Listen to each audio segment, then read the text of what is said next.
آمن الرسول بما أنزل إليه من ربه والمؤمنون كل آمن بالله وملائكته وكتبه ورسله لا نفرق بين أحد من رسله وقالوا سمعنا وأطعنا غفرانك ربنا وإليك المصير. This is a famous verse.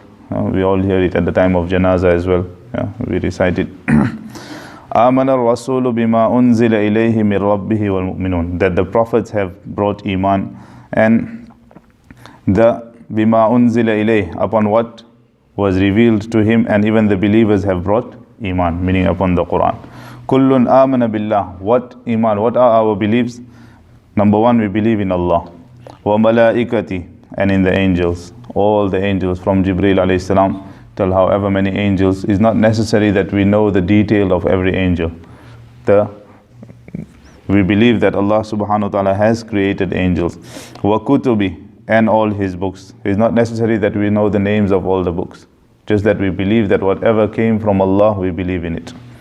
Wa rusuli, and all his prophets. La nufarriqu bayna ahadim min rusuli, and we do not differentiate between any of his prophets. We don't discriminate. La nufarriqu, differentiate in status or discriminate. However, previously we mentioned that Allah Ta'ala has given status to some prophets over others. Nufaddilu ba'daha ala ba'din fil ughul. That's different. Allah Ta'ala has made certain Anbiya alayhimus salam sahib-e shariat, that they were the ones who would bring a new shariat. A new revelation came down to them, and some just followed the previous prophets. So Allah Ta'ala says, وَنُفَضِّلُ بَعْضَهَا, and we have given تِلْكَ الرُّسُلُ فَضَّلْنَا بَعْضَهُمْ عَلَى بَعْضٍ. We have given some fadilat and status over others. But this is discrimination, that oh, he's not a prophet, or he's the son of Mary, or he's like this. La'udhu billah. We don't say, we say they all are prophets of Allah, they all are esteemed. We hold them all in high esteem.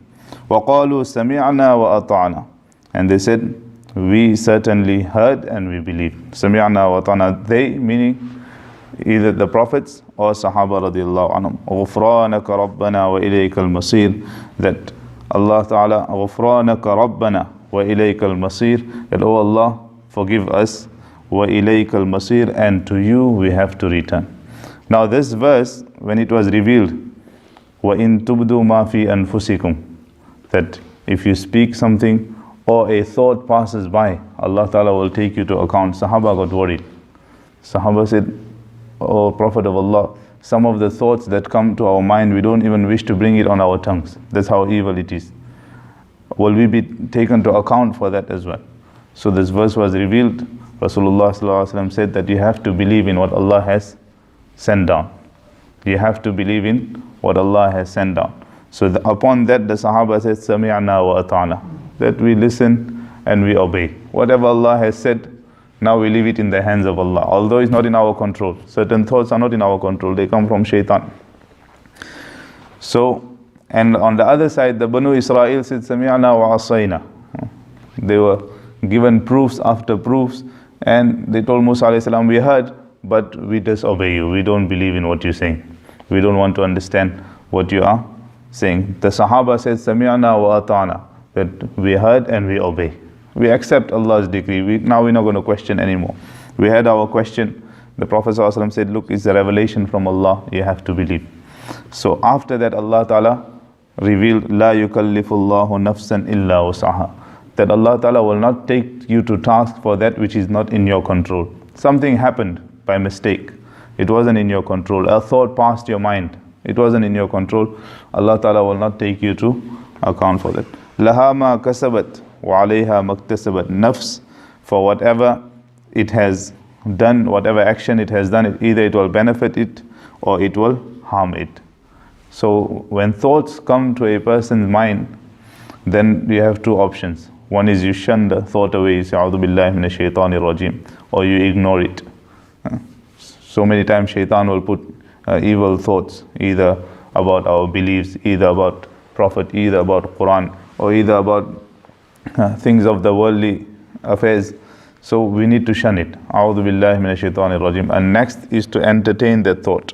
If you entertain that thought, that is when you will be accountable for it. Then now you start acting upon it, or you start thinking over and over about it. So a thought is like a knock on the door. Ulama say someone is knocking at your door. You have an option whether to open the door or you just ignore it and it will go away. Certain thoughts are waswasa. Waswasa, which comes in Surah An-Nas as well. Alladhi yuwaswisu fi sudurin nas. So shaitan, he puts waswasas. So these thoughts are from shaitan. If we ignore it, it will go away. If we entertain it, it will haunt us. And that's why a person who is continuously entertaining this waswasa is called a muwaswis. That now shaitan has got hold of him. He knows that, okay, I'll make him forget his namaz all the time. I'll make him forget his rakats all the time. So every time he's confused whether I'm reading 3 rakats, 4 rakats, 3 rakats, 4 rakats. So for that person, you have to either stay in the state of wudu or read A'udhu Billahi Minash Shaitanir Rajim 11 times. The best is to ignore it. If you cannot ignore it, then you should seek help and assistance from someone who will help you ignore that thought. So certain people have so much waswasas from shaitan that they feel that they're impure all the time. So they continue making wudu, or they continue taking a bath, or they feel, I cannot perform salah because I am impure. This is from shaitan. This is from shaitan, because la yukallifullahu nafsan illa wusaha. Allah Ta'ala will not burden you with something that is not in your control. So shaitan will put these waswasas. The best is to ignore. The more you ignore, the better it is. And sometimes you should communicate with shaitan and say, let it be so. So what if I'm impure? So what if I don't have wudu? This is a person who is in the state of waswasa. He thinks that, is my wuzu broken or not? Is my wuzu broken or not? He's always making wuzu 24/7. He's always, so for that, you have to go against shaitan as well. And then obviously you make dua to Allah subhanahu wa ta'ala. It comes in a hadith that a person who forgets how many rakats he has read in salah, then he should repeat his salah. Second hadith is that a person who forgets how many rakats he's read in salah, then he should look at the lower number and then complete it accordingly and then do sajda sahwa. Third hadith says you should ignore it and you should continue with your salah. So all these 3 hadith is for 3 different people. It is not for the same person. A person who never ever forgets how many rakats he's read and he's completed his salah, he should repeat his salah, because that he knows that he's definitely made something wrong. Second is the person, now and then he gets a thought that is it 3 rakats, 4 rakats. Then he should look at the lower number. So he should take the 3 rakats, complete 1 more rakat, and then do sajda sahwa and finish his salah as normal. A person who continuously gets this thought that did I do 3, did I do 4, then he should ignore and just carry on his salah as normal. This is from shaitan. Thereafter, Allah Ta'ala has taught us, Dua Rabbana la tu'akhidna in nasina aw akhta'na. That, oh Allah, do not take us to task for something that we have forgotten or by something that we have done by mistake. رَبَّنَا وَلَا تَحْمِلْ عَلَيْنَا إِصْرًا كَمَا حَمَلْتَهُ عَلَى الَّذِينَ مِنْ قَبْلِنَا. Oh Allah, do not burden us with things that you have burdened the previous nations.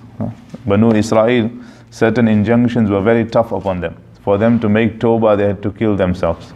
فَاقْتُلُوا أَنفُسَكُمْ. It comes in Surah Bakara that they tawbah for worshipping the calf or becoming a mushrik, and then if they had to make tawbah, they had to kill themselves, then only their tawbah was accepted. If their clothes became impure, they had to cut it off and throw it away and wear a new cloth. That was their injunctions. In terms of fasting, like we will see in Surah Maryam, they were not allowed to speak. That was their fast. Allah Ta'ala has made it so easy for us. Has made our deen very easy for us. La tahmila. And why were those injunctions so strict upon them? Because of their ways as well. Their actions were not that good as well. رَبَّنَا لَا تَحْمِلْ عَلَيْنَا إِسْرًا كَمَا حَمَلْتَهُ عَلَى الَّذِينَ مِنْ قَبْلِنَا. Don't burden us with the injunctions that you have burdened those nations before you. رَبَّنَا وَلَا تُحَمِّلْنَا مَا لَا طَاقَةَ لَنَا بِهِ. Don't put an obligation upon us which we will not be able to bear. Sometimes a person ends up in a situation. He's between a mountain and a rock. He doesn't know what to do. So we ask Allah Ta'ala to save us from those situations. Wa'fu anna. Wa'fu anna, and forgo upon our misdeeds. Forgive us. Ya'fa means to ignore something.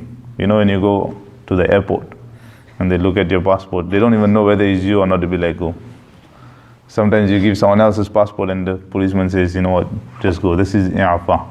So on the day of Qiyamah, if Allah subhanahu wa ta'ala looks at our deeds, says, you go to Jannat. This is what we're asking for. Wa'fu anna, oh Allah, you ignore our misdeeds. Waghfir lana, and forgive us. Give us, grant us forgiveness. Warhamna, have mercy upon us. Anta maulana, fansurna ala al-qawmi al-kafirin. Verily you are our master, and fansurna ala al-qawmi al-kafirin, help us against the disbelievers, those disbelievers that plot and plan against Muslims. So anta maulana, you are our maulana. So some people will be like saying, you see, you Maulvis, you're making bid'at, shirk. Maulana is Allah, and why are you calling yourself maulana? So Mawla has too many meanings in Arabic. It has opposite meanings as well. It means a master, it means a slave as well. It means a leader as well. It means a friend as well. So when someone says, this is our Maulana, I consider it that he's saying this is our slave. You see? So Mawla is used for Allah as well. And Rasulullah sallallahu alaihi wasallam in the hadith has been used, Man kuntu mawlahu fa aliyun mawla. Whoever is my friend, then he is Ali's friend. Whoever regards me as his leader should regard Ali as his leader as well. So, and it comes in different contexts. Bilal radiallahu anhu, the Mawla was used for him as well. So these are all different instances, different meanings, but certain people, they just take one word, say, look, Mawla is for Allah, so you shouldn't call yourself Mawlana. It's true, we shouldn't call ourselves Mawlana, we should call ourselves the slaves of Deen, of Allah Ta'ala, and the servants of Deen.